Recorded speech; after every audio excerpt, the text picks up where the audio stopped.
one of the other values you get from an MSP is that a lot of the times they know what products work well together and which ones don't. Yeah.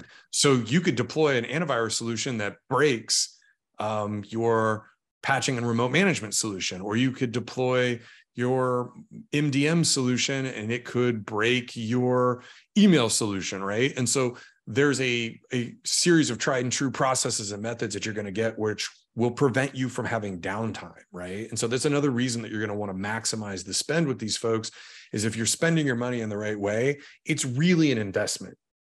And a lot of what managed IT service providers give you are, I would call them kind of actuarial services in a way, like very insurance driven, in that like there's a amount of money that's being spent in order to prevent problems rather than to remediate problems, right? And much like going to a doctor, there's going to be a series of health checkups and a series of tests and diagnostics and KPIs that are provided to the client for a mature MSP that are going to say, here's some things that we're seeing, here's some analysis that we have, these are the recommendations we have in order to keep things moving in a positive direction for your business. And it's up to the client to decide whether to spend that money or not, whether that's a project, whether that's a new service, whatever those things are, whether it's just a change in process that's free. All of those changes and recommendations a mature MSP is going to offer. And so bang for the buck, that's a really important thing to consider when you're spending this sort of money on a managed IT provider is how do they make sure that they're not just around when things break? You want them to be there in case something breaks, right? You want your doctor to have health records on you and know what you've been doing and be available to you when you get sick. But you also want to do everything you can to avoid getting sick. And that's really what an MSP's core job is and what that money is spent on in that relationship. So that's really going to dictate a lot of that cost that you look at when it comes to working with an MSP and what that relationship looks like.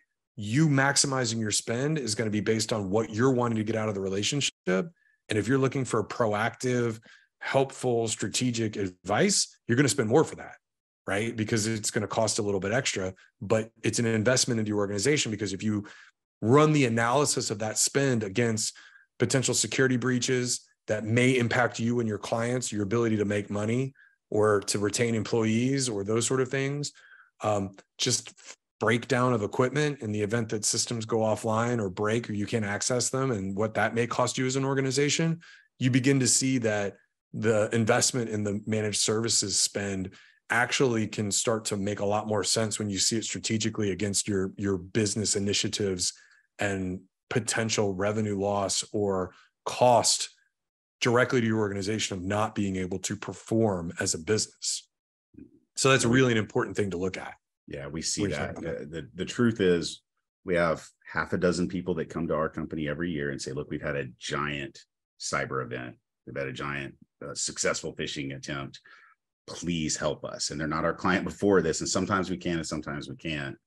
But those people, when they're in pain and they have to alert all their customers that their data was exposed or any number of terrible things, we like the price of an MSP at that point, we could quadruple our price and they'd still pay it, right? But understanding that and understanding as a business leader, if you're listening to this and you're considering, should I do this or should I not, just having the wherewithal to understand those things really, really do happen. And the peace of mind that an MSP provides, rather than Joe, the one guy that works in the IT department, it's immeasurable, really. It's also, you're also, talking about maximizing spend, and you're maximizing peace of mind when you spend that kind of money, right? I've heard some people call some business services reassuringly expensive. I don't know that I would necessarily use that term when it comes to all MSPs. I would just say that there are certain times where if you think you're paying way too little for something, you probably are, right? And there's probably something hiding out there that you're not aware of. So you want to spend enough on these services, again, in that 125 to 175 per person range, for what we call like mid-level IT support services, which are pretty solid. That's kind of where you want to be, right? Including some security.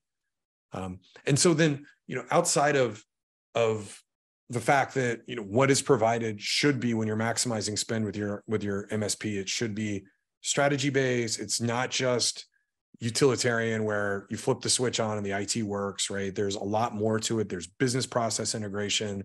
There's actuarial work when it comes to risk mitigation, when it comes to integrating business insurance and cyber policy insurance, when it comes to legal ramifications of your technology and data, right? What that looks like when it comes to your internal employees, PII, the personally identifiable information, or if you're in a regulated industry where you're taking credit cards, whether that's PCI, government contract work with CMMC or DFARS. I can throw a bunch of different acronyms out there. Like there's always a lot of different reasons to work with an MSP and make sure that you're integrating all of the technology into the business holistically in order to maximize your spend, right? And working with the right MSP is going to give you the opportunity to do that.